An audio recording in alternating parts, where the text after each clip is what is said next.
अगर सभा की सहमति हो तो सभा की कार्रवाई इस विषय की समाप्ति तक बढ़ा दी जाए। माननीय प्रधानमंत्री जी। आदरणीय अध्यक्ष जी,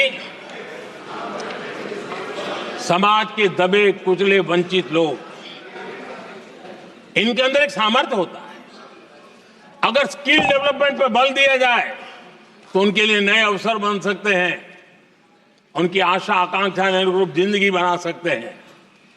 और इसलिए हमने अलग स्किल मंत्रालय बनाया। आदरणीय अध्यक्ष जी,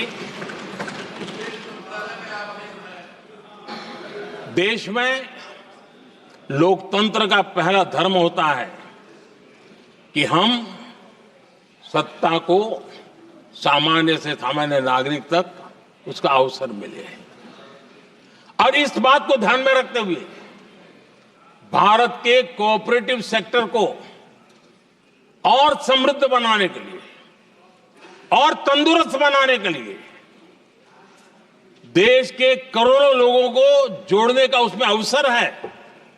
अनेक क्षेत्रों में कोऑपरेटिव मूवमेंट को बढ़ाया जा सकता है और उसको ध्यान में रखते हुए हमने अलग कोऑपरेटिव मंत्रालय बनाया। विजन क्या होता है ये यहां पता चलता है। आदरणीय अध्यक्ष जी, जाति की बातें करना कुछ लोगों के लिए फैशन बन गई है। पिछले 30 साल से सदन में आने वाले ओबीसी समाज के सांसद दलों के भेदभाव से ऊपर उठ करके एक होकर के 30-35 साल से मांग कर रहे थे कि ओबीसी कमीशन को संवैधानिक दर्जा दिया जाए। जिन लोगों को आज जातिवाद में मलाई दिखती है, उनको उस समय ओबीसी समाज की याद नहीं आई। ये हम हैं जिन्होंने ओबीसी समाज को संवैधानिक दर्जा दिया। पिछड़ा वर्ग आयोग आज संवैधानिक व्यवस्था में जो है। आदरणीय अध्यक्ष जी, हर सेक्टर में एससी, एसटी, ओबीसी को ज्यादा से ज्यादा अवसर मिले, उस दिशा में हमने बहुत मजबूती के साथ काम किया है। मैं आज इस सदन के माध्यम से देशवासियों को उनके सामने एक अहम सवाल रखना चाहता हूं।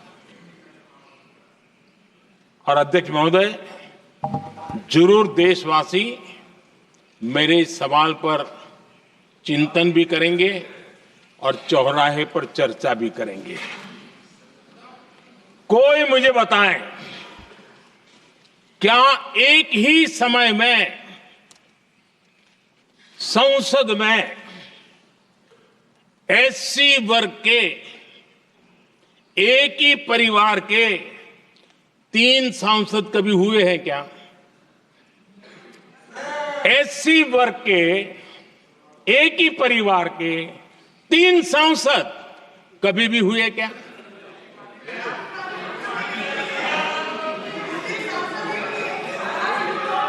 मैं दूसरा सवाल पूछता हूं, कोई मुझे बताए कि एक ही कालखंड में एक ही समय में संसद में एसटी वर्ग के एक ही परिवार के 3 एमपी हुए हैं क्या?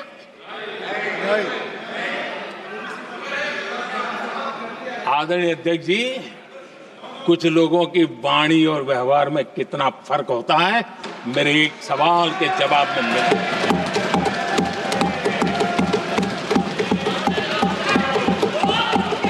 जमीन आसमान का अंतर होता है, रात दिन का अंतर होता है।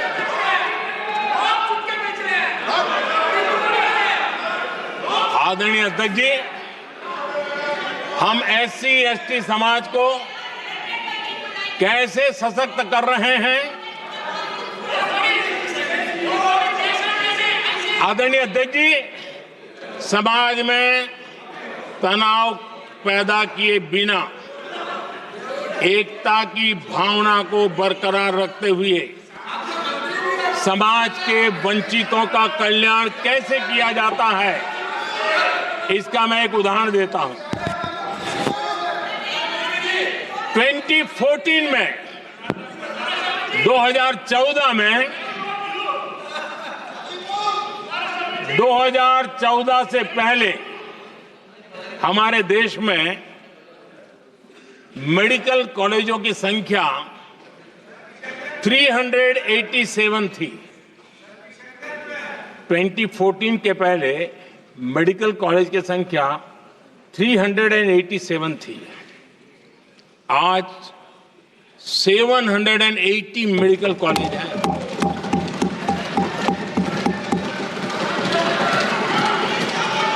अब मेडिकल कॉलेज बड़े हैं तो सीटें भी बड़ी हैं। ये बहुत महत्वपूर्ण एंगल है आदरणीय अध्यक्ष जी, और इसलिए कॉलेजें बड़ी हैं, सीटें भी बड़ी हैं।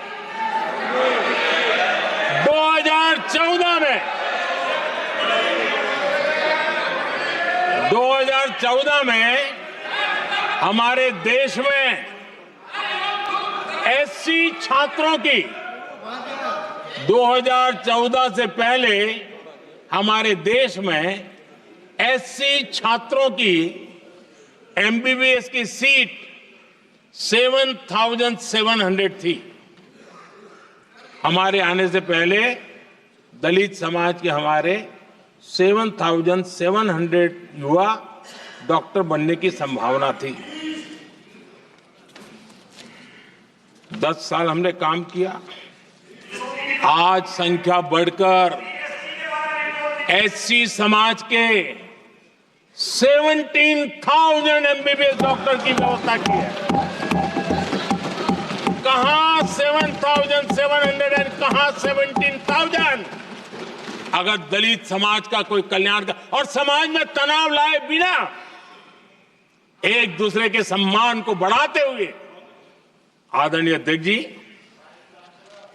2014 के पहले एसटी छात्रों के लिए एमबीबीएस की सीटें 3,800 थी। आज ये संख्या बढ़कर लगभग 9,000 हो गई है।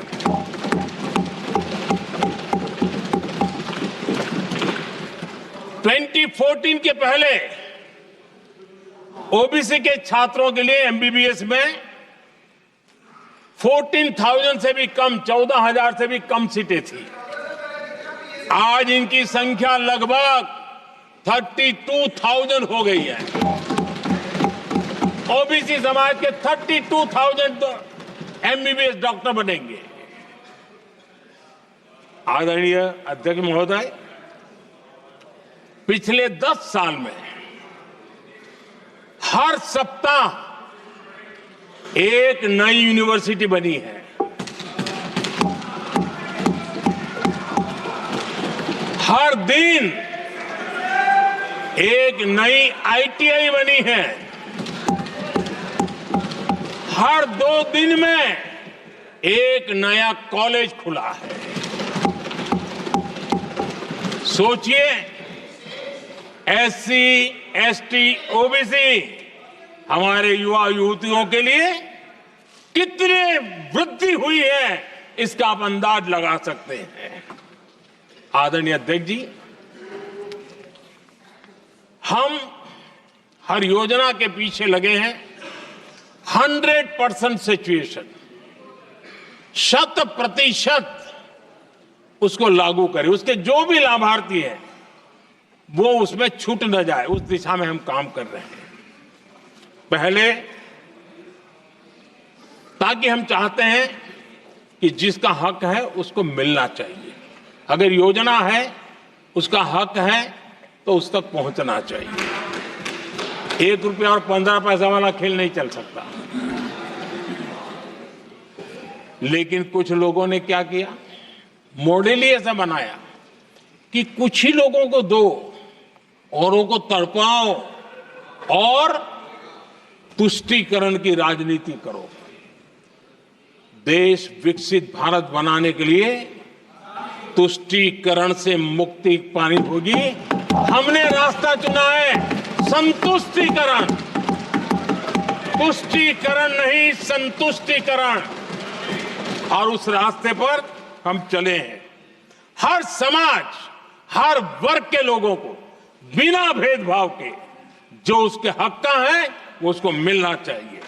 ये है संतुष्टीकरण।